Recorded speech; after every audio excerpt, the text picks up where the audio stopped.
Hello friends, welcome to our YouTube channel. એક નવો topic લઈને આવી ગયા છે તમારા માટે. પોસ્ટમેન મેલગાર્ડ, એમટીએસ અને પોસ્ટલ આસિસ્ટન્ટ સોર્ટિંગ આસિસ્ટન્ટની એક્ઝામ માટે પીઓ ગાર્ડ 1માંથી. તો પીઓ ગાર્ડ 1નો નેક્સ્ટ ટોપિક છે તમારો post box and post bags. તો પોસ્ટ ઓફિસના અંદર તમે કામ કરો છો એટલે તમને ખબર જ હશે પોસ્ટ બોક્સ કોને કહેવાય. આ એક ફોટો મૂક્યો છે જેના આધારે તમને બતાવી શકાય કે પોસ્ટ બોક્સ કોને કહેવાય. કે જે ગ્રાહકો કે જેમની ટપાલો વધારે પડતી આવે છે, જ્યાં રેગ્યુલર ડિલિવરી થઈ શકે એવું નથી હોતું, તો એમના માટે આ પ્રકારની વ્યવસ્થા બનાવવામાં આવે છે પોસ્ટ ઓફિસ દ્વારા, જેના અંદર એક પોસ્ટ બોક્સ આપવામાં આવે છે એ ગ્રાહકને. તો કેવા ગ્રાહક માટે? જે ગ્રાહકની વધારે લેટર આવતા હોય, વધુ પડતા લેટર આવતા હોય જે ગ્રાહકના, એને પોસ્ટ બોક્સની સુવિધા આપવામાં આવે છે. તો એના અંદર શું છે? રેન્ટ પર પોસ્ટ બોક્સની સુવિધા. તો આનું એક રેન્ટ હશે પ્રમાણે પોસ્ટ ઓફિસ એના પાસે લેશે અને એના બદલામાં એક બોક્સ આપવામાં આવશે કે જેના અંદર એની જેટલી બી ટપાલો આવે છે રેગ્યુલરલી, એ બધી એ પોસ્ટ બોક્સના અંદર એને એક નંબર આપવામાં આવે. કે ધારો કે 1 થી 100 સુધીના નંબર હોય તો એને કોઈ નંબર આપી દીધો હોય, ધારો કે 51 કે 52. તો એ બોક્સ નંબર 52 આપે તો રોજ એના પાસે એક ચાવી હશે, એક પોસ્ટ માસ્ટર પાસે ચાવી હશે. એના વિશે ડિટેલમાં આપણે ભણીશું, પણ આ તમને થોડું રેફરન્સ આપું છું. તો એના દ્વારા એ પોસ્ટ બોક્સ ખોલશે. પોસ્ટ બોક્સના અંદર જે ટપાલો એના નંબરની પડી હશે એ પોસ્ટ બોક્સો એ ટપાલ એ રેગ્યુલરલી અથવા એમને ટાઈમ મળે એ પ્રમાણે લઈ જઈ શકે છે. તો કેવા ગ્રાહક માટે? જેમના વધુ પડતા લેટર આવતા હોય અને આ સુવિધા શેના ઉપર છે? રેન્ટ ઉપર છે. એના અંદર પોસ્ટ બોક્સના અંદર કેવી ટપાલ મૂકવામાં આવશે? ફક્ત પૂર્ણરૂપે ચૂકવણી કરેલા અનરજિસ્ટર્ડ આર્ટિકલ માટે. તો પૂર્ણરૂપે ચૂકવણી કરેલા, ઓકે, ફર્સ્ટ કે પ્રીપેડ હોય, બધો ચાર્જ આપી દીધેલો હોય એવા આર્ટિકલ. અને બીજા કેવા? Unregistered article. એટલે કે રજિસ્ટર્ડ આર્ટિકલ, સ્પીડ પોસ્ટ, એ બધી વસ્તુઓ, જે વસ્તુ રજિસ્ટર્ડ થયેલી હોય એ વસ્તુ, એ ટપાલ એ પોસ્ટ બોક્સમાં નાખવામાં આવશે નહીં. એની ડિલિવરી તો એની હોમ ડિલિવરી એટલે એના ઘરે ડિલિવરી કરવી પડશે. એના પછી એના માટે અરજી, પોસ્ટ બોક્સ માટે અરજી કોને કરવાની? તો પોસ્ટ બોક્સ માટે અરજી કોને કરવામાં આવશે? પોસ્ટ માસ્ટરને. તો આ એક પ્રશ્ન બની શકે છે તમારો કે પોસ્ટ બોક્સ કોઈને લેવું હોય તો એના માટે અરજી કોને કરવાની? તો પોસ્ટ માસ્ટરને અરજી કરવાની રહેશે. નેક્સ્ટ તમારો છે ટોપિક પોસ્ટ ઓફિસ દ્વારા એક પોસ્ટ બોક્સ નંબર આપવામાં આવશે. એ અલગ અલગ પ્રકારના પોસ્ટ બોક્સ હશે, અલગ અલગ પોસ્ટ બોક્સ હશે, તો એમાંથી કોઈ પણ એક નંબરનું પોસ્ટ બોક્સ એમને આપવામાં આવશે. 1 વર્ષનું ભાડું, જે અહીંયા તમને આગળ કીધું હતું કે રેન્ટ પર લેવાનું હોય તે, એનું જે એક રેન્ટ હશે. રેન્ટ શું છે? 1 વર્ષનું રેન્ટ 150 રૂપિયા. તો 1 વર્ષનું રેન્ટ કેટલું રહેશે એનું? 150 રૂપિયા. જો 3 મહિના માટે ભાડું લેવો, 3 મહિના માટે જો પોસ્ટ બોક્સ રેન્ટ પર લેવું હોય તો તેનું ભાડું કેટલું થશે? 50 રૂપિયા. 3 મહિના માટે જો રેન્ટ પર લેવું હોય પોસ્ટ બોક્સ તો એના માટે ભાડું ભરવાનું રહેશે 50. અને 1 વર્ષ, આખા વર્ષ માટે જો એ પોસ્ટ બોક્સ રેન્ટ પર લે છે તો એનું ભાડું કેટલું થશે? 150 રૂપિયા. તો આ 2 પ્રશ્ન બની શકે એવા છે. એક તો રેન્ટ પર પોસ્ટ બોક્સની સુવિધા, બીજો છે 1 વર્ષનું ભાડું અને 3 મહિનાનું ભાડું. ભાડું એડવાન્સમાં લેવામાં આવશે. ધારો કે આ વર્ષે તમે અરજી કરી તો અરજી સ્વીકારવામાં તમને જ્યારે પોસ્ટ બોક્સ આપવામાં આવે તો એ વર્ષનું ભાડું, 1 વર્ષનું 150 રૂપિયા તમારે શું કરવાનું?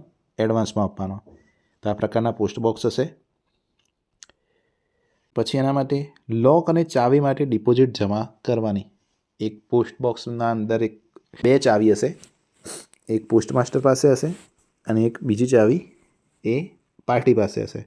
તો એ ચાવી જે ગ્રાહકને આપવામાં આવે છે તો એ ગ્રાહકને એ લોક અને ચાવી માટે એક ડિપોઝિટ જમા કરવી પડશે. પ્રશ્ન બની શકે કેટલા દિવસમાં ચાવી જમા કરાવી? તો 15 દિવસમાં. પોસ્ટ ઓફિસના સમય દરમિયાન ગમે ત્યારે પોસ્ટ બોક્સ ખાલી કરી શકાય છે.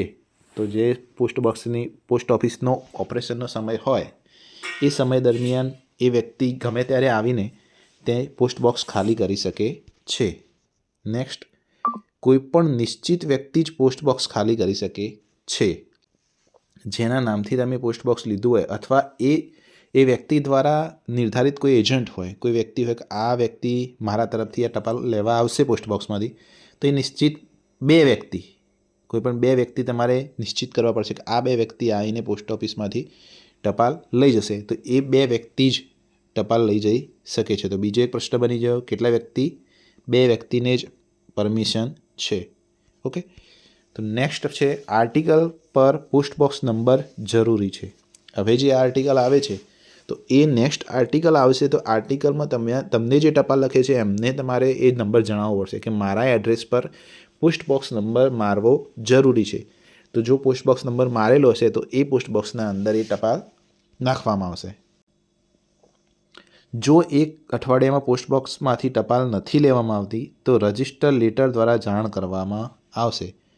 પોસ્ટ બોક્સના અંદર પોસ્ટમેન ટપાલ નાખ્યા જ કરે છે બરાબર. 1 વીક થઈ ગયું છે અને 1 વીકમાં કોઈ પણ વ્યક્તિ ટપાલ લેવા આવતું નથી તો એ પોસ્ટ બોક્સ ભરાઈ જાય છે. તો એ ખાલી કરાવવાની જવાબદારી પોસ્ટ માસ્ટરની રહેશે. તો પોસ્ટ માસ્ટર શું કરશે? એને રજિસ્ટર લેટર દ્વારા જાણ કરશે. તો આ બી એક પ્રશ્ન બની શકે છે. ઓકે, કેટલા પ્રશ્નો બની ગયા? ખાસા બધા પ્રશ્નો આ તમારા આના અંદરથી બને છે. ઓકે, કેટલા વ્યક્તિ આવી શકે? 2 નિશ્ચિત વ્યક્તિ લઈ જઈ શકે.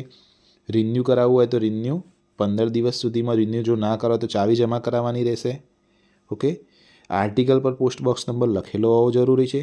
એને 1 અઠવાડિયામાં પોસ્ટ બોક્સમાંથી ટપાલ ના લે તો એને ક્યાંય રજિસ્ટર લેટર દ્વારા જાણ કરવામાં આવશે કે ભાઈ તમારો પોસ્ટ બોક્સ 1 વીકથી ખાલી નથી કર્યું તો એને તમે ખાલી કરો. તેમ છતાં પણ પોસ્ટ બોક્સ ખાલી ના થાય તો પોસ્ટમેન ડિલિવરી કરશે. તો આ એક નિયમ છે કે તેમ છતાંય જો પોસ્ટ બોક્સ નથી ખાલી થતું તો 1 વીક પછી 1 અઠવાડિયા પછી પોસ્ટમેનની જવાબદારી છે કે તે પોસ્ટ બોક્સમાં જેટલી ટપાલ જમા થઈ છે એ બધી ભેગી કરી અને ગ્રાહક સુધી પહોંચાડે. હવે આવે છે પોસ્ટ બેગ. બેગ પણ પોસ્ટ બોક્સના જેવું જ એક સ્વરૂપ છે જેના અંદર પોસ્ટ બોક્સ નથી હોતું પણ એક બેગ આપવામાં આવે છે ગ્રાહકને કે જેના અંદર ટપાલ મૂકી શકાય. કેટલીક પોસ્ટ ઓફિસમાં પોસ્ટ બેગની પણ વ્યવસ્થા હોય છે. તો કેટલીક પોસ્ટ ઓફિસમાં શું હોય? પોસ્ટ બેગની વ્યવસ્થા હોય છે. બીજો ટોપિક એમ છે પોસ્ટ ઓફિસ દ્વારા ગ્રાહકોને એક બેગ આપવામાં આવે છે જેમાં 2 ચાવી હશે. તેમાંથી એક પોસ્ટ ઓફિસમાં રહેશે, એક પોસ્ટ ઓફિસમાં રહેશે, પહેલાં પણ સમજાવી દઉં. બીજી ક્યાં રહેશે? ગ્રાહક પાસે. પોસ્ટ બોક્સને લગતા બધા જ નિયમ પોસ્ટ બેગને લાગુ પડશે. જે ખાલી કરવાનો ટાઈમ પીરિયડ હતો, રિન્યૂ કરવાનો ટાઈમ પીરિયડ હતો, એ બધા જ નિયમો સેમ ટુ સેમ પોસ્ટ બેગને પણ લાગુ પડશે. જે આગળ નિયમ હતા સેમ ટુ સેમ પોસ્ટ બેગને પણ લાગુ. ભાડું જુઓ, અહીંયા ભાડું છે તમારું 1 વર્ષ માટે કેટલા રૂપિયા છે? 150 રૂપિયા. 1 વર્ષ માટે 100 અને 3 મહિના માટે 50 રૂપિયા ઓનલી. ઓકે, તો 1 વર્ષ માટે લો છો તો 150 રૂપિયા, 3 મહિના માટે લો છો તો 50 રૂપિયા. હવે જો કોઈ વ્યક્તિ એવો છે કે નહીં ટપાલ વધારે છે અને પોસ્ટ બેગ પણ લેવી છે અને પોસ્ટ બોક્સ પણ લેવું છે, બંને સુવિધા લે છે, તો એનું 1 વર્ષનું ભાડું કેટલું થશે? 250 રૂપિયા. આમ તો બંનેનું એકનું 150 છે. બંને વસ્તુનું તમે ભાડા પર લે છો પોસ્ટ બોક્સ અને પોસ્ટ બેગ તો એના માટે 1 વર્ષનું ભાડું 250 અને 3 મહિના માટે 80 રૂપિયા. તો આ પૂછાઈ શકે. ઓનલી પોસ્ટ બોક્સ અથવા પોસ્ટ બેગ લો છો તો 150 રૂપિયા અને 3 મહિના માટે 50 રૂપિયા. અને જો બંને ભેગું લો છો તો 1 વર્ષ માટે 250 અને 3 મહિના માટે 80 રૂપિયા.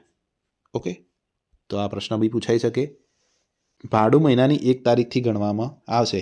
હવે કોઈ મહિનામાં એવું હોય કે ગ્રાહક 20 તારીખે અરજી કરીને 20 તારીખે મંજૂર થઈ જાય તો એનું ભાડું 1 તારીખથી જ ગણવામાં આવશે. એટલે એ મહિનો આખો ગણી લેવામાં આવશે.